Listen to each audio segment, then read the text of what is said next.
Samedi 14 novembre. Bonsoir à tous et bienvenue dans cette édition spéciale après les attentats sanglants et meurtriers survenus hier soir à Paris. Plus de 120 morts et plus de 200 blessés dans des attaques terroristes. 6 endroits de la capitale ont été frappés, près du Stade de France et au Bataclan où une prise d'otages a eu lieu. 8 terroristes ont été tués. Paris est en état de choc. L'état d'urgence a été décrété en France par François Hollande, ainsi que la fermeture des frontières. Nous en parlerons avec notre invité, le haut-commissaire de la République, Vincent Bouvier. Bonsoir. Bonsoir. À tout à l'heure.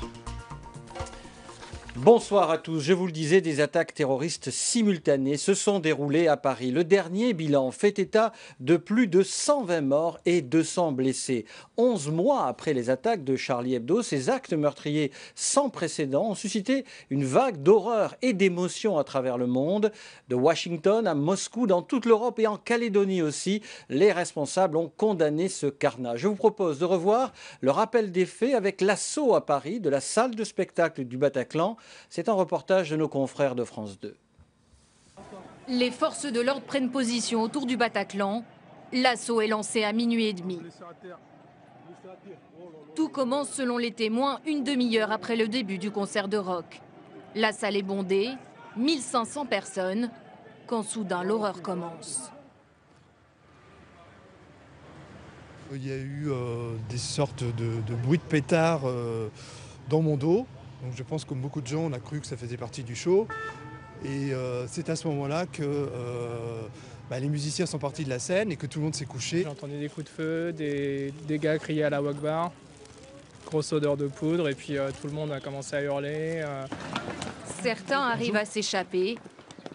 Ils doivent enjamber de nombreuses victimes.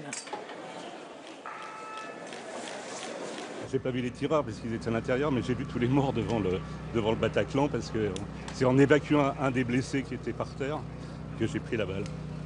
Ça a été des coups de mitraillette pendant très longtemps. Ils ont tué. J'étais entourée de morts, il y a des bouts de chair partout.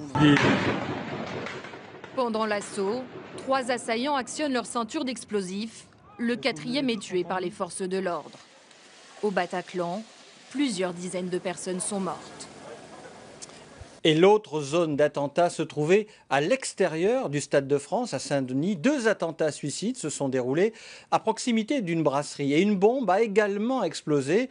Le public du Stade de France a pu être évacué. Voyez cet autre reportage de France 2.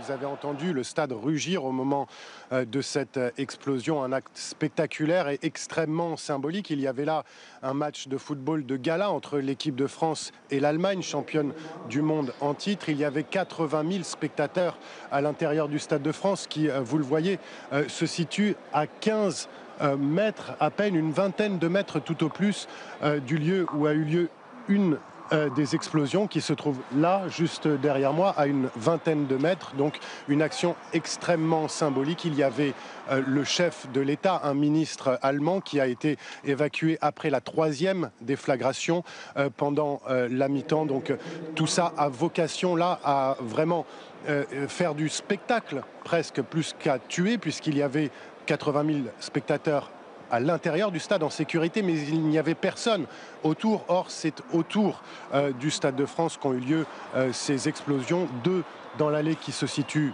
juste derrière moi et une qui a eu lieu devant une enseigne McDonald's qui se trouve de l'autre côté du Stade de France. Donc un triste match qui a eu lieu ici à Saint-Denis et des images qui vont rester gravées et un son qui va rester gravé dans les mémoires. Et justement, dans la capitale française, des Calédoniens ont été témoins de ces attaques. Les premières réactions de certains d'entre eux, tous sains et saufs, nous sont parvenues. Je vous propose d'entendre Hugo Klinghoffer. Il était au Stade de France lorsque les explosions ont retenti et son hôtel était proche du Bataclan où s'est déroulé le drame. Il est au téléphone de Jean-Paul Treuil. On a entendu donc 2 grosses détonations en milieu de première période. Donc on s'est un peu interrogé sur ce que c'était et au final, le match s'est déroulé sans souci et à la fin du match, on On a été évacué pour quitter le stade. Et donc on a pu prendre les derniers métros et du coup là on est cloîtré dans un hôtel sans danger. Et en ce qui concerne le Bataclan, vous étiez pas très loin. Dans le 10e arrondissement, donc du coup on n'était pas loin, il y a eu une fusillade aussi près de la gare du Nord. Donc là on a vu défiler des policiers, des sirènes, des voitures des forces de sécurité et voilà. À ces plus graves attaques terroristes en France, le président François Hollande s'est exprimé immédiatement après les attentats. Il a décrété l'état d'urgence sur tout le territoire, appelant, je cite, à faire preuve de compassion et de solidarité vis-à-vis des blessés et des familles de victimes et à faire preuve d'unité et de sang-froid. Je vous propose de l'écouter. Des attaques terroristes d'une ampleur sans précédent sont en cours dans l'agglomération parisienne. Il y a plusieurs dizaines de tués. Il y a beaucoup de blessés. C'est une horreur. Nous avons, sur ma décision, mobilisé toutes les forces possibles pour qu'il puisse y avoir la neutralisation des terroristes et la mise en sécurité de tous les quartiers qui peuvent être concernés. J'ai également demandé qu'il y ait des renforts militaires. Ils sont en ce moment sur l'agglomération parisienne pour être sûr qu'aucune attaque ne puisse de nouveau avoir lieu. J'ai également convoqué le Conseil des ministres. Il va se tenir dans quelques minutes. 2 décisions seront prises. L'état d'urgence sera décrété, ce qui veut dire que certains lieux seront fermés, la circulation pourra être interdite. Et il y aura également des perquisitions qui pourront être décidées dans toute l'Île-de-France. L'état d'urgence, lui, sera proclamé sur l'ensemble du territoire. La seconde décision que j'ai prise, c'est la fermeture des frontières. Nous devons nous assurer que personne ne pourra rentrer pour commettre quelque acte que ce soit. Et en même temps que ceux qui auraient pu commettre les crimes qui sont, hélas, constatés puissent également être appréhendés s'ils devaient sortir du territoire. C'est une terrible épreuve qui, une nouvelle fois, nous assaille. Nous savons d'où elle vient, qui sont ces criminels, qui sont ces terroristes. Nous devons, dans ces moments si difficiles, et j'ai une pensée pour les victimes, très nombreuses, pour leurs familles, pour les blessés, nous devons faire preuve de compassion et de solidarité. Mais nous devons également faire preuve d'unité et de sang-froid. Face à la terreur, la France doit être forte, elle doit être grande et les autorités de l'État fermes. Nous le serons. Nous devons aussi appeler chacun à la responsabilité. Ce que les terroristes veulent, c'est nous faire peur, nous saisir d'effroi. Il y a effectivement de quoi avoir peur. Il y a l'effroi, mais il y a, face à l'effroi, une nation qui sait se défendre, qui sait mobiliser ses forces et qui, une fois encore, saura vaincre les terroristes. Françaises, Français, nous n'avons pas terminé les opérations. Il y en a encore qui sont extrêmement difficiles. C'est en ce moment même que les forces de sécurité font assaut, notamment dans un lieu à Paris. Je vous demande de garder ici toute votre confiance dans ce que nous pouvons faire avec les forces de sécurité pour préserver notre nation des actes terroristes. Vive la République et vive la France. Et puis, à noter aussi que pour répondre à l'inquiétude légitime de nombreux Calédoniens qui ont des proches en métropole, sachez que le numéro vert qui est sur votre écran, un numéro vert d'information mis en place en métropole, est accessible depuis le Caillou. Vous le voyez, il s'agit du 0800 40 60 05. Autre information pratique, elle concerne les réseaux sociaux. Un système de contrôle de danger a été activé. Il permet à l'utilisateur qui, s'il le souhaite, d'indiquer s'il est ou non en sécurité. C'est ce qu'un certain nombre de Calédoniens se trouvant à Paris ont fait. Et à noter aussi que c'est la première fois que le réseau social active ce système en France. On revient à Nouméa avec, dans les rues de la ville, ces attentats de Paris qui ont aussi créé choc et sidération. Natacha Cognard et Maurice Ségou ont recueilli ce matin quelques réactions de Calédoniens au moment où ils découvraient l'horreur sur leur petit écran ou encore sur les réseaux sociaux. Regardez. Ce matin, les Calédoniens ont découvert avec effroi les attaques terroristes qui ont eu lieu dans la nuit du 13 au 14 novembre. Certains s'inquiètent pour leur famille. Louis Célé n'a toujours pas de nouvelles de son oncle qui habite Paris depuis 35 ans. Quelle est votre réaction? Apparemment, vous avez un membre de la famille? Oui, sur Paris. Mon oncle avec tous ses enfants. Et j'espère qu'ils vont bien. Tout ce que je demande. Jen Wadou a une pensée pour les Calédoniens qui suivent leurs études à Paris et qui étaient peut-être de sortie la nuit du drame. Le Stade de France et le quartier de la République sont des lieux très prisés. C'est inquiétant quand même pour la jeunesse du pays qui sont sur place, sur Paris. Et ben voilà, on pense à eux, courage à eux. Certains Calédoniens ont été alertés par la télévision, d'autres par les réseaux sociaux. Une application sur Facebook permet aux personnes de savoir si leurs amis et leurs proches sont en sécurité. Je vois que j'ai des notifications pour me dire que mes amis qui sont à Paris sont en sécurité. Donc du coup voilà, je vois que Facebook est hyper réactif. C'est vraiment une bonne initiative, une bonne idée de la part de Facebook de pouvoir nous rassurer. Le 7 janvier dernier, c'était les attentats de Charlie Hebdo. Ils reviennent forcément à la mémoire aujourd'hui. Le traumatisme est réel. Ça devient dangereux de se balader dans Paris. Surtout que Paris a toujours été une très belle ville et aujourd'hui je trouve ça vraiment très grave, je crois qu'il n'y a pas de mots. Ce soir, on peut dire que ces attaques terroristes choquent l'ensemble de la Nouvelle-Calédonie. Et quelques minutes après la vague d'attentats qui a touché Paris, Vincent Bouvier, le haut-commissaire en Nouvelle-Calédonie, a convoqué la presse pour s'exprimer et a fait une déclaration solennelle cet après-midi. Nous allons en parler avec lui, mais je vous propose d'écouter quelques extraits de cette déclaration, des propos recueillis par Isabelle Braoué et Philippe Kunzmann. En tant que représentant de l'État en Nouvelle-Calédonie, je tiens à exprimer avec émotion ma profonde compassion à l'égard des victimes de ce drame effroyable et de tous leurs proches. Je remercie ici les représentants des institutions calédoniennes qui m'ont appelé pour exprimer leur solidarité et celle de tous les Calédoniens à l'égard de nos compatriotes métropolitains. Je sais l'inquiétude légitime de nombreux Calédoniens qui ont des proches en métropole. Une cellule d'information a été mise en place à Paris. Nous avons, dès ce matin, permis que le numéro vert national soit accessible à partir de la Nouvelle-Calédonie. Dans cette situation de crise grave, après avoir assisté à une réunion extraordinaire du gouvernement, je réunirai à 17h les institutions calédoniennes, les parlementaires ainsi que les présidents de groupe au Congrès. Je veux dire à nos compatriotes métropolitains, et je sais que vous partagez ce sentiment. Nous sommes loin, mais nous sommes avec vous. Nous tous, Français de métropole et d'outre-mer, nous ne céderons jamais face au terrorisme.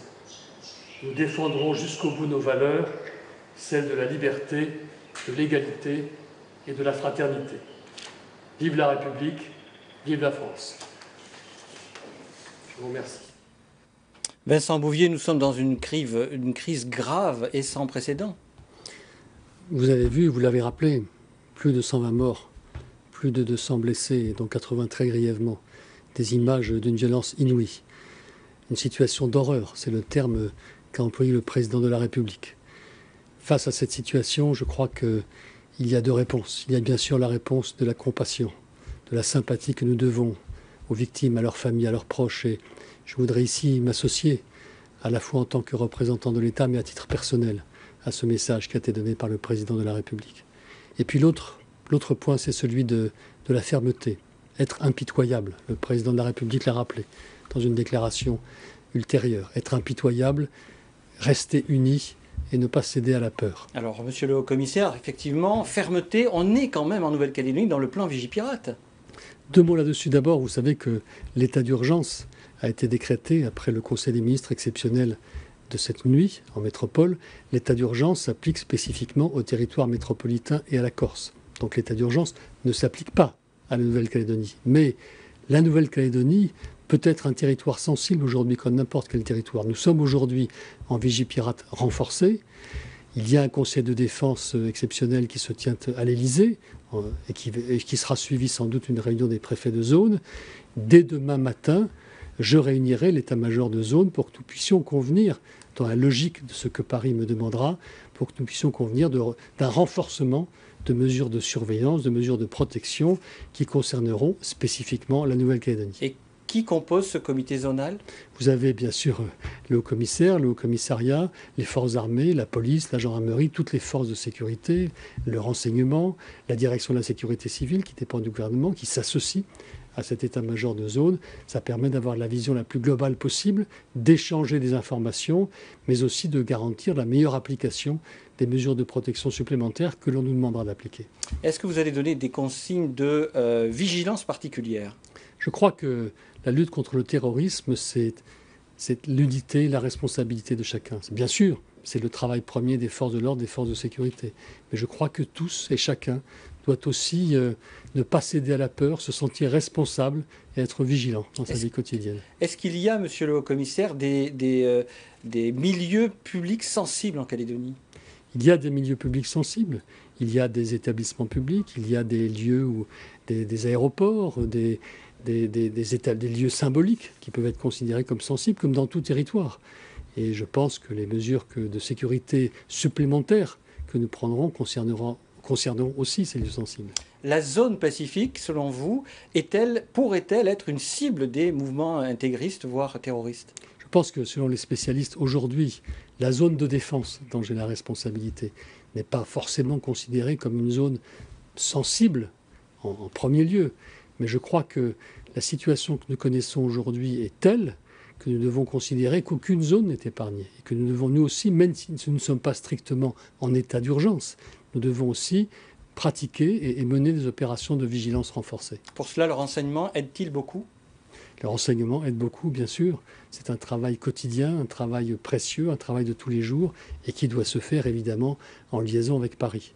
Alors nous avons noté que les membres du gouvernement, on va entendre dans ce journal d'ailleurs leur réaction, des rassemblements qui ont été demandés par les élus ou par des parlementaires. Qu'en pensez-vous? Vous savez, en métropole, nous sommes en état d'urgence et il a été demandé au préfet d'interdire tout rassemblement et toute manifestation dans l'immédiat. Pourquoi? Parce que c'est trop tôt, nous ne savons pas si tous ces événements sont vraiment terminés. Donc il y a plutôt des consignes de rester chez soi, de ne pas trop sortir. Ici, nous ne sommes pas en état d'urgence, mais je crois qu'il faut aujourd'hui, et même si je comprends très bien cette volonté des Calédoniens d'exprimer une solidarité, d'exprimer une compassion, c'est normal. Je comprends ce sentiment et je le partage. Mais je crois aussi qu'il faut prendre à présent le temps du recueillement individuel et que le moment du recueillement collectif pourrait attendre encore quelques temps, quelques heures ou quelques jours. Vincent Bouvier, merci pour avoir accepté notre invitation. Merci à vous. De son côté, le président du gouvernement de la Nouvelle-Calédonie s'est réuni cet après-midi. Autour de lui, justement, le haut-commissaire, le président du Congrès et les présidents des assemblées de province. Ils ont rédigé en commun une lettre au président de la République. Ils y affirment, je cite, de la solidarité des Calédoniens envers nos compatriotes métropolitains. Un texte qui condamne ces actes terroristes, qu'aucune cause politique, philosophique ou religieuse ne saurait justifier cette barbarie. Fin de citation. Et je vous propose d'écouter le président du gouvernement, Philippe Germain. Il est au micro de Charlotte Rich et Brigitte Wap. Un message de solidarité avec toute la nation française, les Parisiens en particulier. Un message de solidarité et de soutien aussi pour les familles calédoniennes dont les enfants ou les parents ou les frères et sœurs sont actuellement en France et qui s'inquiètent.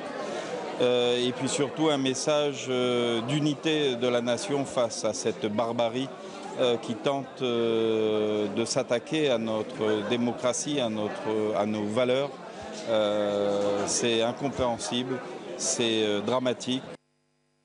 Autre réaction du côté des élus, écoutons sur ce drame Louis Mapou pour le Palika et Philippe Gomez, président de Calédonie Ensemble et député de la Nouvelle-Calédonie. On a du mal à imaginer que des choses comme ça puissent arriver, même si c'était prévisible, c'est le sol national. Et surtout de voir qu'au nom de doctrine, c'est le cas de le dire. On aille jusqu'à commettre de sang-froid de tels actes. Donc, ouais, c'est un sentiment un petit peu d'indignation, mais en même temps de profonde perplexité par rapport à de tels événements. C'est le 11 septembre français, c'est la barbarie qui a déclaré la guerre à la civilisation et aux valeurs que porte la civilisation, la tolérance, le respect, l'ouverture, la démocratie, le respect de la vie, le respect de l'autre. Et c'est pour ça qu'on doit tous être mobilisés, qu'on doit tous être solidaires. Lorsque la nation est attaquée, il faut tous se serrer les coudes, qu'on soit dans l'Hexagone ou dans l'Outre-mer ou dans le Pacifique. Et Calédonie, elle peut être frappée. Il n'y a pas que sur le territoire national que quelques radicaux barbares veulent faucher des vies. Il peut y aussi en avoir ici. Donc il faut qu'en Nouvelle-Calédonie, on fasse le point avec l'État, avec l'ensemble des autorités, sur avons-nous pris toutes les précautions nécessaires. Et justement, le 9e congrès de Calédonie Ensemble, qui se tenait cet après-midi à Nouméa, a été impacté par les attentats à Paris. Si les travaux ont commencé comme prévu, ils ont été interrompus avant la fin, quand l'ampleur du drame s'est imposée. Charlotte Rich et José Soliard. Il y a des moments dans l'histoire où la gravité des faits nous conduit peut-être ou doit nous conduire à relativiser nos difficultés locales. Il est 11h45, le congrès s'arrête. Les attentats de Paris s'imposent dans toute leur brutalité. Le jour d'après 2018 prend un tout autre sens. À 9h, à l'ouverture des travaux, personne n'avait encore pris la mesure du drame. On se réunit pour justement trouver des solutions pour qu'on puisse tendre la main vers les autres camps indépendantistes pour trouver justement des solutions à cet accord et puis trouver un projet de société qui puisse nous unir. Et l'humour, à cette heure-là, a encore droit de citer. Comme le disent les autres Philippe, avec toutes les réformes que je porte, notamment fiscales, mon destin politique est scellé. Je suis grillé. Alors autant aller jusqu'au bout. Le président déroule les réformes engagées par l'exécutif, puis laisse la parole à d'autres élus du mouvement. Parmi eux, le président de la province sud, avec un message très ferme. Qui doit décider de la politique minière de la Nouvelle-Calédonie? Ce sont les sociétés minières ou ce sont les élus du peuple? Il est maintenant 11h15.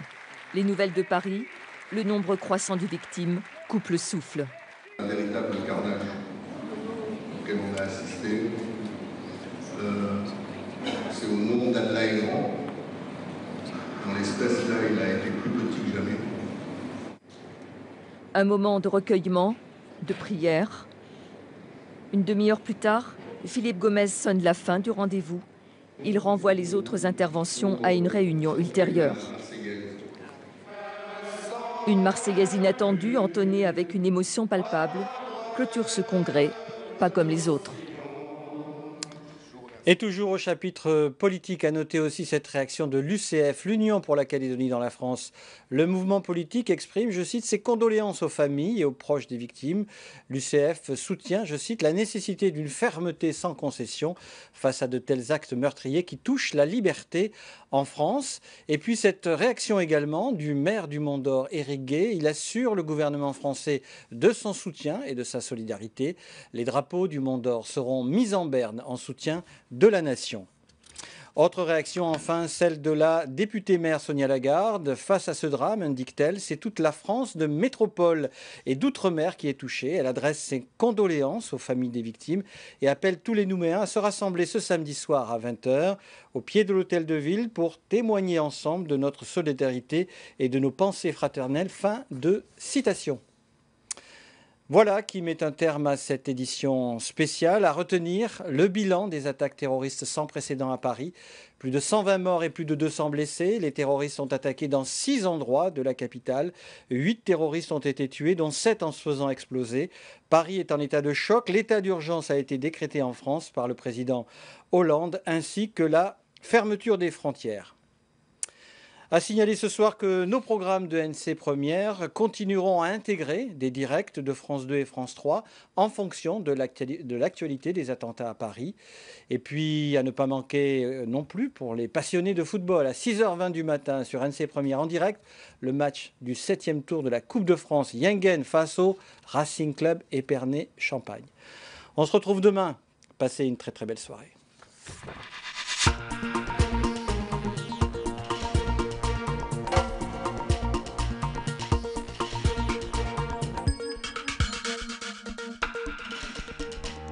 Retrouvez toute l'info sur ncpremière.nc.